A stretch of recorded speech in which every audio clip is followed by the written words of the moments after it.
On the Kenworth again today. So I have a couple things to say about this, I guess. The bed liner did not stick very well on the backside, so that was kind of frustrating. So I've cleaned that off, and I'm gonna put a coat down, and I'm probably gonna paint this whole top black. When I painted this white, I painted it white because it originally was white, and I was trying to restore it to sell it. And I don't want a white back, personally. I want it to be black, so I'm going to do black checker plate there and black checker plate over there. Anyways, so now that this is my truck, there's a few things. This was blistered in a couple spots. We sandblasted it. It was originally a checker plate, but after about 6 months, the rust started to bleed through. It looked like crap, and I realized that it was a good delaminating section of steel between this piece of tubing here and the checker plate that was in front of it. So I didn't want to try and like repair the checker plate. I just cut it out. There's still a little bit swollen there too as well, but I think I'm gonna make a piece that covers this whole thing out of aluminum and get it powder coated black. So I kind of like the black better. So black. And this piece of tubing in here as I think it's a structural cross member. There's one like every few feet or whatever. There's a 12,000 pound crane on this truck. This needs to be, I opened this up, blew the wet line, it's outside, but big 3/4 inch hose between the PTO and the valve bank in here to control the crane and feed the outriggers and my auxiliary lines and all that stuff. So that main line blew. It was rubbing on something, got corrosion in it, and as soon as I turned it on the other day, it just popped and blew all over the floor. So I'm kind of glad it happened in here and not out on a customer's side or something, especially on like some concrete or something. Definitely going to need to get a spill kit for this truck. First hydraulic PTO I've ever had. So I'm going to get a big spill kit just in case something like this happens. Keep a bag of oil dry and one of those tube type things you wrap around it, absorbs it, because it made a big mess, but thankfully on my own property. Anyways, so I cut into here to get the wet line out. The wet line goes across, down, and into the toolbox, straight across the bed, down, wraps around a bunch of stuff, and then goes to the PTO. So I was able to unhook it till it got to the front of the bed and unhook it to get it to here, but I tried pulling it from both directions and I could not get it to come out, and it's because it changes direction 3 times here.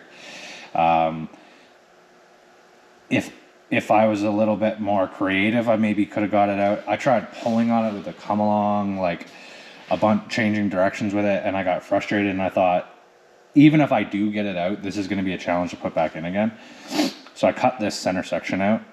This was really rusty and blistered and stuff in the middle anyways, but I left the cross members in the back, and I'm going to make this, I'm going to put this in. This is 2x3 tubing. I'm just going to fit it inside there, and then I'm going to put that checker plate on top of it.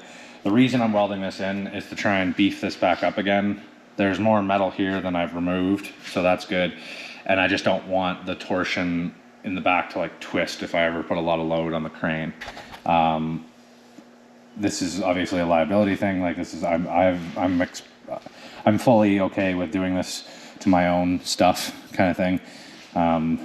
I think honestly it'd probably be all right just the way it is, but I want it to be better than when I started kind of thing. So I think this will be better when I started. I'm going to weld to the backside of those fins that run all the way down the truck. I'll weld it down to the sides and the bottom so that it's stronger at least than when I got it. And I know that I could lift heavy things before. So anyways, yeah, stick that in there. And I am going to repaint this top eventually, but I'm going to, I have to take this thing for an annual inspection. So I'm going to focus on annual inspection stuff first. So yeah, we're going to stick this little thing inside of here.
Okay, there's our tube welded in. Again, this is just kind of a I wanted it strong, but at the same time, I want to be able to access and pull wires through these holes that are in the body. Can't really see it, but there's like a hole in each one, and it's like a channel for like you to pull wires and hydraulic hoses and recovery oil and all that kind of stuff. It all runs through the middle there. Originally, I wanted to be able to like slip a ladder in there, but there's so many cross members that it's not gonna happen. But anyways, yeah. So we're gonna build like a checker plate cover for the front of it, and if we have any more problems, which we will with hydraulic lines and stuff like that, I'm just gonna be able to pull a couple bolts out, and I can reach and access things. Or if I need to run new wires from the front to the back, I'm not like having them exposed or going from cabinet to cabinet to cabinet to cabinet kind of thing. Like I'm just gonna run everything underneath, like just how they have done already. It's just hard to access. There's like a little hole like that every few feet or whatever, but it's hard to do anything with that when it changes direction a bunch of times. And this was rusty, and so it's kind of a double-edged thing. But yeah, I'll bring you guys back in when I get. I'm probably gonna pull this panel off now and remake this and powder coat it. It's got like holes and corrosion, and I don't want these little like red things, and like there used to be like a light here, and I don't want any of that. So just gonna take that panel off. I think it's just bolted on, and then I'll make this panel and this panel at the same time, get them powder coated, and hopefully this will be painted black by then. So yeah, got some niceties for it.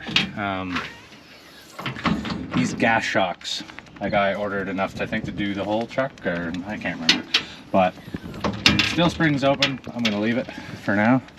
That one's good. Oh, we got a new toolbox, by the way. Check that thing out. I gotta take these stickers off and clean it up and stuff. It's mounted, and got all the wiring and everything mounted up, but check it out.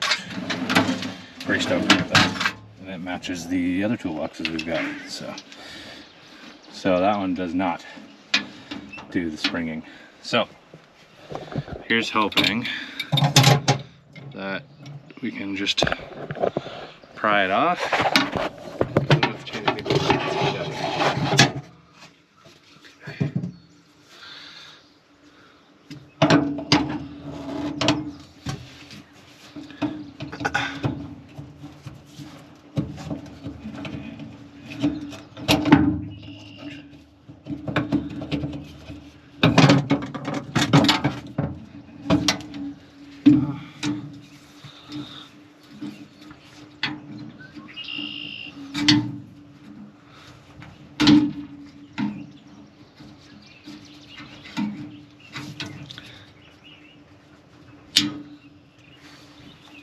Yeah, so you can tell it does not do the thing anymore. Hopefully these just latch on. Yep.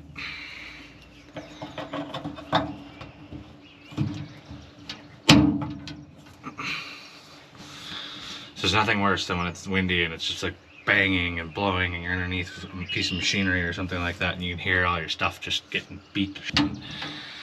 But anyways, yeah, so pull it, and it opens.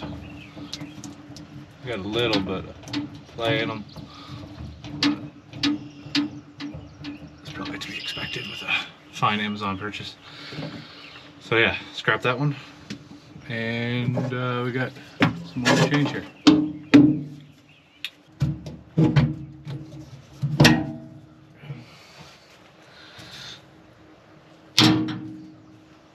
So yeah, all our shocks are changed, all our doors work. Just a little bit, and then it springs open, stays open. I'm good with that. Just a small thing, but I wanted to show you the whole process. Everything we do to it, I want to try and record it. So yeah, thanks for watching.